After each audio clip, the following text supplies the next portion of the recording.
Alyssa Valdez, Aya Laure, Fifi Sharma, in the news anchor era na.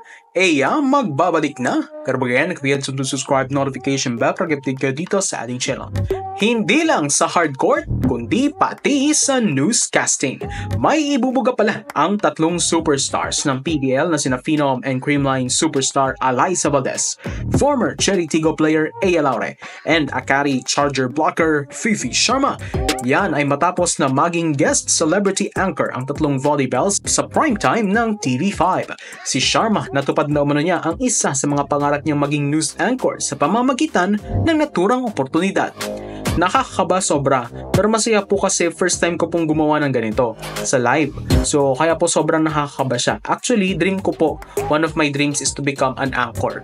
Yan ang pahayag ni Fifi nang tanungin siya ni News 5 anchor Julius Babaw sa pagtatapos ng broadcast. Effortless naman kay Phenom Alyssa Valdez sa newscasting na tila ba maning-mani niya ito dahil ABS-CBN days pa lang nagiging host at anchor na talaga si Valdez sa mga sports-related programs and even done her in-game commentating chances.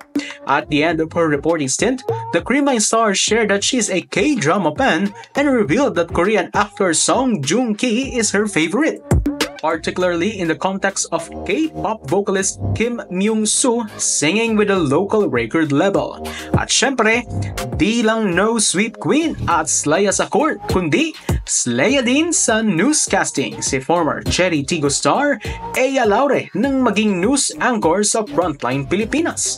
Matapos ang broadcast, tinanong siya ni News 5 anchor Cheryl Cousin kung magbabalik aksyon na ba siya. Well, positibo ang response dito ni Aya at madiing sinabing, opo naman. Whether it's serving up the perfect play or delivering the news, these PBL stars prove that their talents extend far beyond the volleyball court.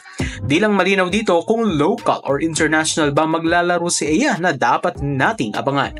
But look, nakaka-proud for volleyballs na di lang sila umaatake sa court, kundi atake rin sila pagdating sa broadcasting and newscasting. Well, hindi naman panghabang buhay ang volleyball at malay mo, ito na ang kanilang mga patutunguhan matapos ang kanilang karera.